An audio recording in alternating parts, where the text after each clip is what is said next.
her liver, of course. Well, over there, you have her pancreas. Amazing, Dr. Frankenstein. After seeing this, I wonder if I've even been practicing medicine. If I've ever been to medical school. That's her heart? That's a Westinghouse heart. They make a damn good heart if you should ever need one. They make a kidney, I wouldn't touch with a 10-foot pole. That heart is probably worth more than the whole township where I practice. Oh, that pancreas is worth your whole state. Vermont. Vermont? Yes. What we paid for the pancreas, you could have bought Vermont for that. Nobody had ever made a pancreas before. And we had to have one in 10 days or lose the patient.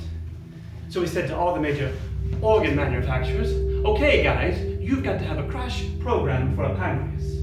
Put every man you've got on the job. We don't care what it costs, as long as we have a pancreas by Tuesday. And they succeeded. Oh, the patient's still alive, isn't she? Believe me, those are expensive sweetbreads. The patient could afford them. You don't live like this on Blue Cross. And how many operations has she had? In how many years? I gave her first operation some 28 odd years ago. She's had some 76 more since. And how old is she? 100. What guts that woman must have. Oh, you're looking at them. I mean, what courage, what fortitude. We knock her out, you know. We don't operate without anesthetics. Even so. Dr. Tom Swift, meet Dr. Albert Dill. Tom here was my first assistant. How do you do? Dr. Little has a practice up in Vermont. He happened to be in the neighborhood, and so he stopped in for a tour. What do you hear in the headphones? Anything that's going on in the patient's room. Be my guest.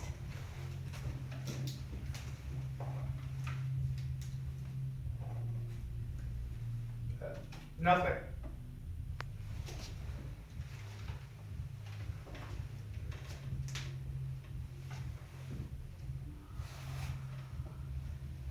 She's having her hair brushed now. The beauticians do the beauticians up there. She's always quiet when her hair's being brushed. We should congratulate our young visitor here. What for? Good question. What for? Oh, I know the great honor that has come your way. I'm not sure I do. You are the Dr. Little, aren't you, who was named by Ladies' Home Journal magazine last month as Family Doctor of the Year. Yes, that's right. I'm not sure how the hell they decided. And I'm even more flabbergasted a man of your caliber knows about that. I read the Ladies' Home Journal from cover to cover every month. You do? I only got one patient, Miss Lovejoy. And Miss Lovejoy reads the Ladies' Home Journal, therefore I read it too. That's what we talk about, what's in the Ladies' Home Journal. We read all about you last month. Miss Lovejoy kept saying, oh, what a nice young man he must be. So understanding. And now here you are in the flesh. I bet she wrote you a letter. Yeah, she did. Miss Lovejoy writes thousands of letters a month. Gets thousands of letters back. Some pen pal she is. Is she generally cheerful most of the time? Well, if she is, then that's our fault down here. She was blue about a month ago, but it turns out it was a bum transistor in the console. Here. In a few minutes, she'll be all abreast. There. In a few minutes more, she'll be happier than she was before. She'll sing like a bird. Gloria! Ma'am? Wipe these tears away before someone comes in and sees them. Yes, ma'am. There. There. I don't know what came over me. Suddenly I felt so sad I couldn't stand it. Well, everybody has to cry sometimes. It's passing now. Can you tell I've been crying? No. No. Oh, what a foolish old woman you must think I am. Gloria, are you still there? Yes. Is anything the matter? No. You're such a good friend, Gloria. I want you to know I feel that with all my heart. I like you too. If you ever have any problems I can help you with, I hope you'll ask me. I will. I will.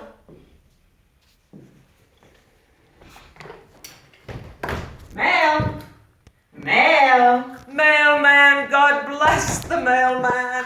How was the patient today? Very sad a moment ago, but now that I see you, I want to sing like a bird. Oh, 53 letters today. Ooh. Hey, there's even one from Leningrad. Oh, there's a blind woman in Leningrad. Poor soul, poor soul. Let's see, West Virginia. Ooh, Honolulu. Ooh. Brisbane, West Virginia. Now, who do I know in Wheeling, West Virginia? Dear Mrs. Lovejoy, you don't know me, but I just read about you in the Reader's Digest, and I'm sitting here with tears streaming down my cheeks. Reader's Digest? That was printed 14 years ago. No, old Reader You Digest. just read it? Oh, old Reader Digest go on and on. I have one at home, I bet it's 10 years old. I read it every time I need a little inspiration. I am never going to complain about anything that ever happens to me ever again. I thought I was unfortunate as a person can get when my husband shot his girlfriend 6 months ago and then blew his own brains out. He left me with 7 children and 8 payments still to go on a Buick Roadmaster with 3 flat tires and a busted transmission. After reading about you, though, I sit here and count my blessings. Isn't that a nice letter?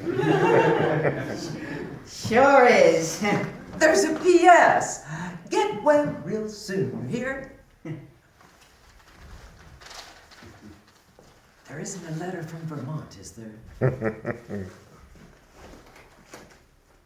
Vermont. Last month, when I had that low spell, I wrote what I'm afraid was a very stupid, self-centered, self-pitying letter to a young doctor I read about in the Ladies' Home Journal. I'm so ashamed. I sit in fear and trembling of what he's going to say back to me, if he answers at all. What could he say? What could he possibly say?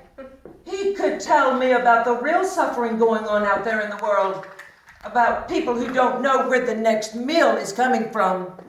And people so poor they've never even been to a doctor in their whole lives. And to think of all the help I've had, all the tender, loving care, and all the latest wonders science has to offer. Please be treated before cancer. She's in there? Every part of her is downstairs. And everybody obeys a sign, I'm sure. It's part of the therapy. We treat the whole patient here.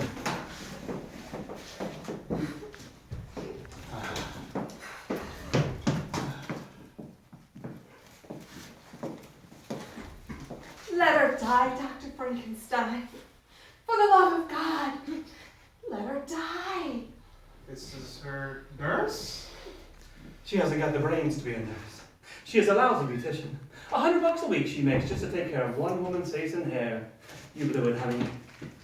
You threw. What? Pick up your check and scrap. I'm her closest friend. Oh, some friend. You just asked me to knock her off. In the name of mercy, yes, I did. You're that convinced there's a heaven, eh? You want to send her right up there so she can get her wings and heart. Well, I know that there's a hell. I've seen it. It's in there. In its greatest inventor. Christ.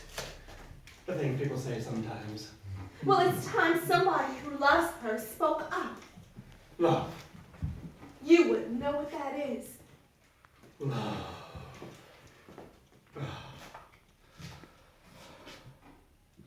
Do I have a wife? No. Do I have a mistress? No. I have loved only 2 women in my life. My mother and the woman in there.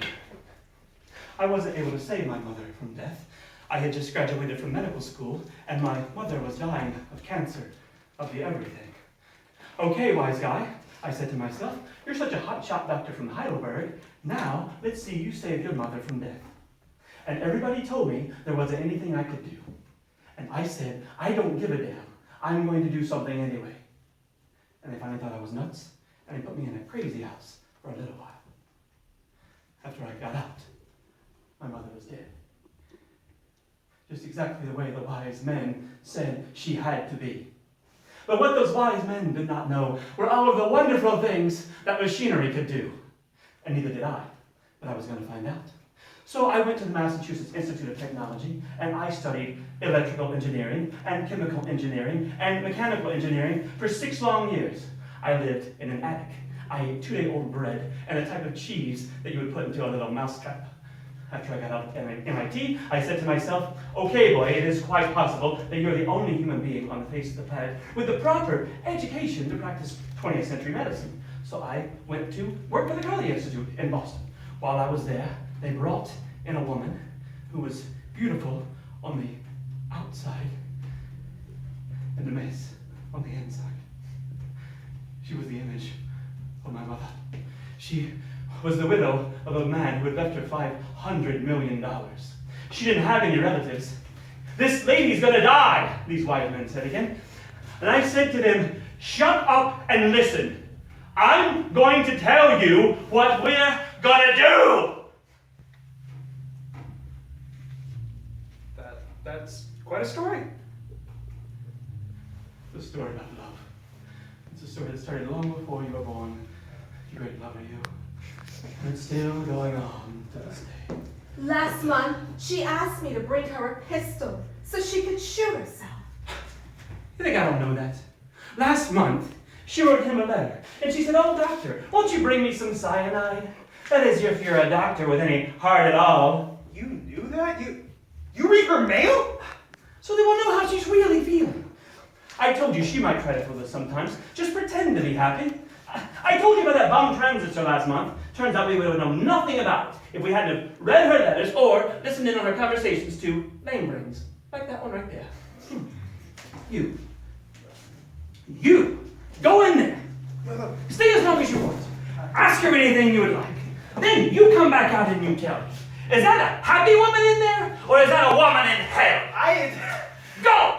I've got some more things to say to her little friend here. Little Miss, oh, I'm the Mercy Killer of the Year. I'd like to show you a body that's been in a casket sometime, just so you can see how beautiful this great thing is, this death thing you want for your friend. Come along! Move!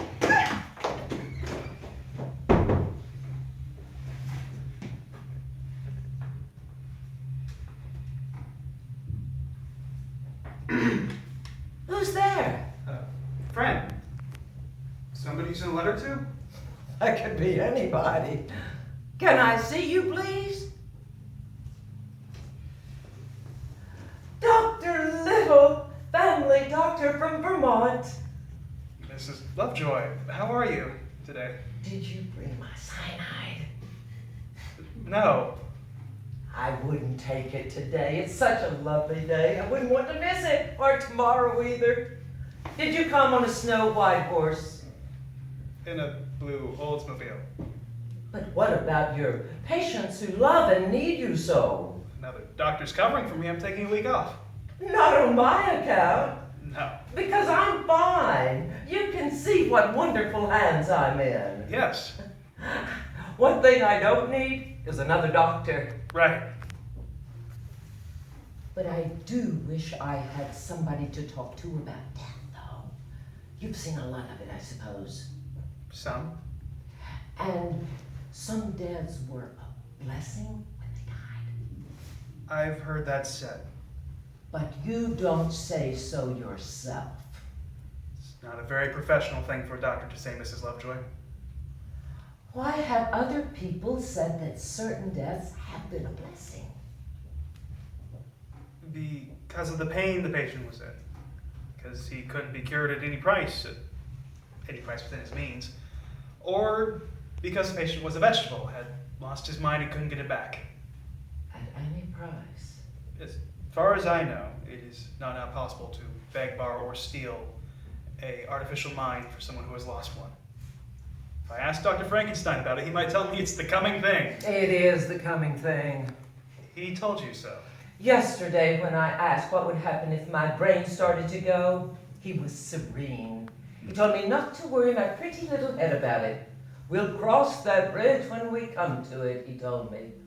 Oh, God, the bridges I've crossed.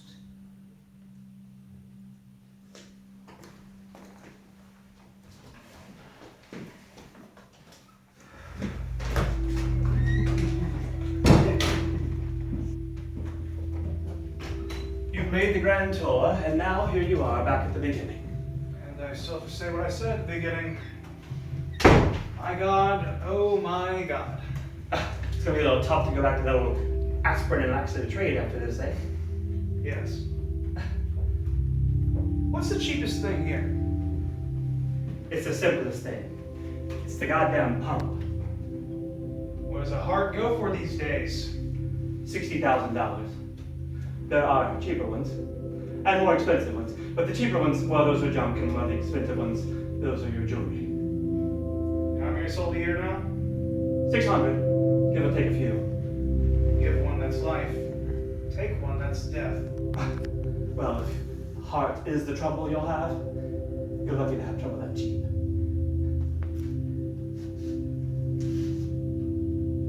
Hey, Tom, can you hear me? Put it to sleep so he can see how the day ends around here. It's 20 minutes ahead of time. What does it matter, Tom? We put her to sleep for 20 extra minutes. She wakes up tomorrow feeling like $1 million, unless we got another bum transistor. Why don't you have a television camera pointed at her so you can watch on a screen? She didn't want one. She gets what she wants? She got that. What the hell do we have to see her face for anyway? We can tell more about her with what's going on the screens and the meters than, well, she can tell about herself. Put her to sleep, Tom. It's just like slowing down a car, or baking a furnace. Tom, too, has degrees in both engineering and medicine. Are you tired at the end of the day, Tom? It's a good kind of tiredness. As though I've flown a big jet from New York to Honolulu, or something like that. And now, we'll bring Mrs. Lovejoy in for a happy landing. Boom, boom!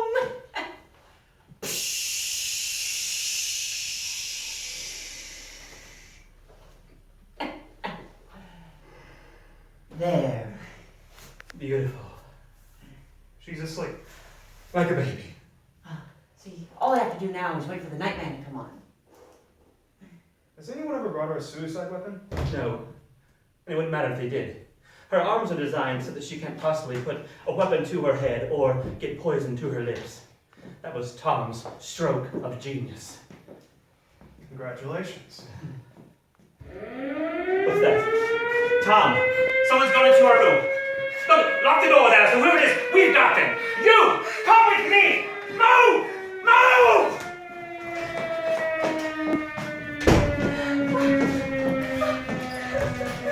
Ah! What's this? I left my watch up here, but I've got it now. I thought I told you never to come into this building ever again. I won't. No, you! Stay with me! I'm gonna check things out around here. Maybe there's been a little huggery-buggery. How would you like to go on trial for attempted murder, eh?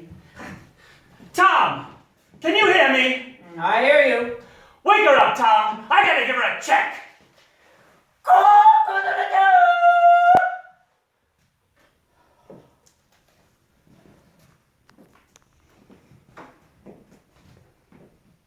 Good morning, Norbert. How do you feel? The way I always feel when I wake up. Fine. Vaguely at sea. Gloria, good morning. Good morning. Oh, Dr. Little, you're staying another day? It isn't morning yet. We'll put you back to sleep in a minute. I'm sick again? I don't think so. I'm going to have another operation? Calm down. Calm down. How can I be calm if I think about another operation? Tom! Give her some tranquilizers! How about What else do I have to lose? My ears? My hair? My eyes. My eyes, Norbert. They're the next to go. You'll be calm in a minute. You'll be calm in a minute, maybe not. Oh, will you look at what you've done? Tom, where the hell are the tranquilizers? Should be taking effect just about now. Okay. It doesn't matter. It is my eyes, isn't it? It isn't, Jerry. I'm sure they make excellent eyes. RCA makes a damn good eye. But we aren't going to buy one quite yet. Everything's all right out here. Lucky for you. I love it when my friends are lucky. All ready to sleep again? Not yet. I gotta check a couple of things down there.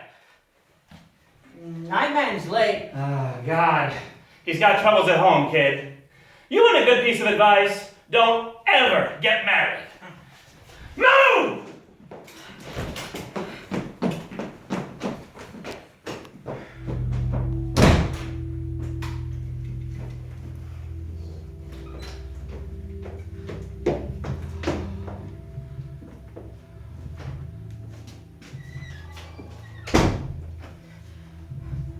My God.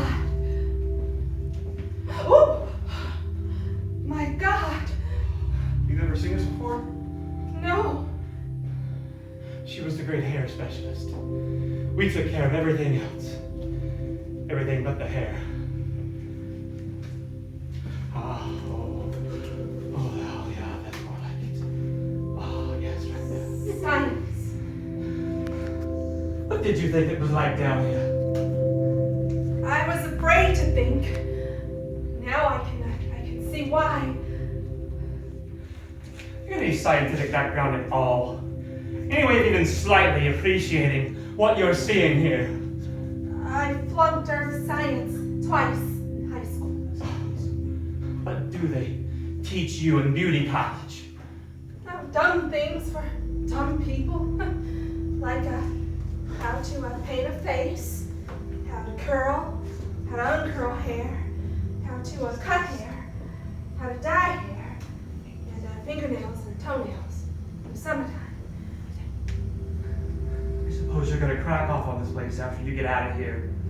Gonna tell people all the crazy things that go on. Maybe. You just remember this, honey, don't you? You haven't got the brains or the education to recall anything you've seen in this operation. Correct? Maybe. What will you say to the outside world? Nothing very complicated. Yes? It's just that you have the head of a dead woman connected to a lot of machinery, and you play with it all day long. And you aren't married or anything, and that's all you do. How can you call her dead? She reads.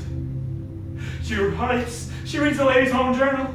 She writes pen pals all over the world. She's like some horrible fortune-telling machine in a penny arcade. I thought you loved her. Ever so often, I see a tiny little spark of what she used to be. And I love that spark. Well, most people say that they love her for her courage.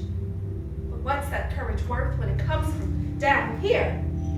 I mean, you could pull a few faucets and switches down here. She'd be volunteering to fly a rocket ship to the moon. But no matter what you do down here, that little spark goes on thinking, for the love of God, somebody get me out of here.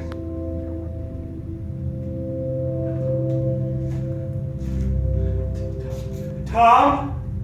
Is that microphone on? Yeah, I'm sorry. No! Leave it open! She's heard every word you said. How does that make you feel? She can hear me now. Ah, go ahead. Run off with the mouse some more. I won't have to explain to her why I did you with the old heave-ho! Mrs. Lovejoy! What is it, dear? Oh, she says, what is it, dear? There's a loaded revolver in your knitting bag, Mrs. Lovejoy, in case you don't want to live anymore. God. You total imbecile! Where did you get a pistol? From a mail order house in Chicago. Oh, and they sell. had an ad in True Romances. They'll give a gun to a crazy broad like you. Oh, I could have had a bazooka if I wanted one. $14.98. I'm gonna get that pistol. And it is gonna become Exhibit A at your trial! Should you put the patient to sleep? There's no way she can hurt herself. What does he mean? Her arms are fixed, so she can't point a gun at herself. They even thought of that?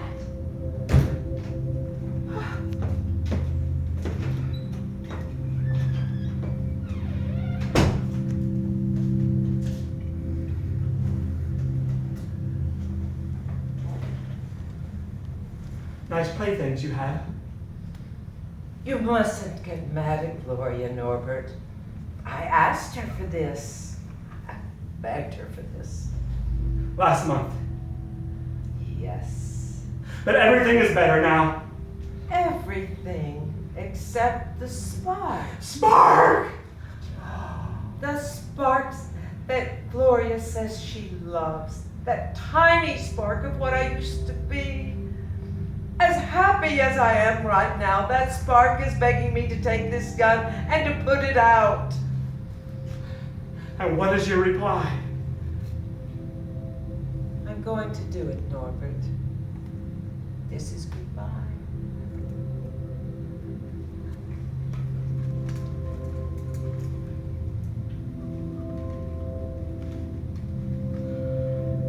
There's no accident, is there?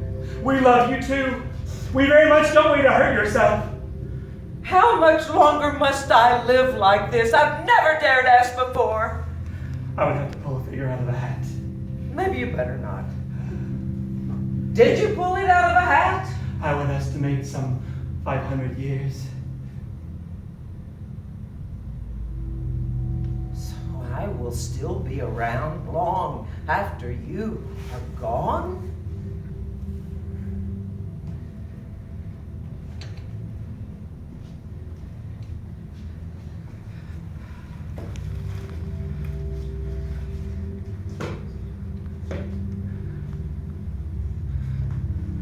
Now is the time, Sylvia, that I must tell you something that I wanted to tell you for years.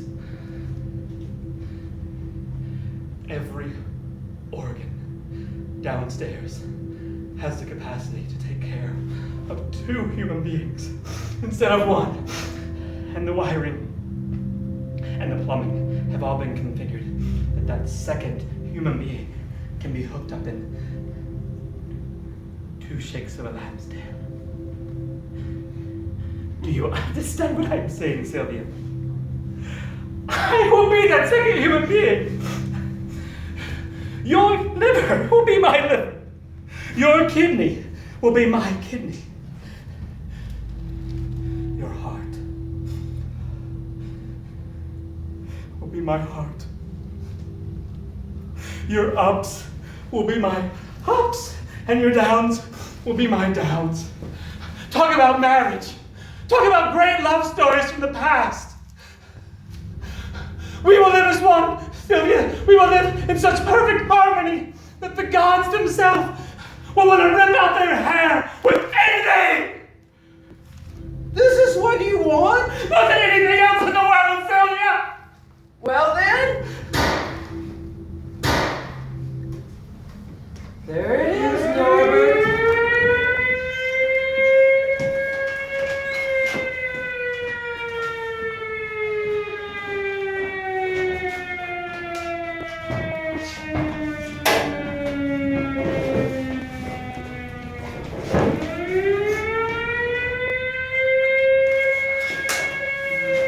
That's gotta be it. That's gotta be it. 28 minutes since the first shot was fired. Oh, thank God you were around. What you really need was a plumber. Charlie, we're all sit up here. You all sit down there. All set? Give them plenty of martinis. They got them. They'll be higher than kites. Give them a quick touch of LSD, too. So all you got? Hold it! I forgot the phonograph. Dr. Frankie Einstein said if this ever happened, he wanted a certain record playing when he came to. He said it was in with the other records, so it'll play my jacket. See if you can find it. You!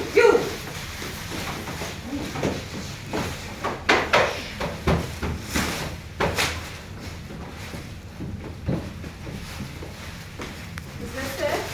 Put it on.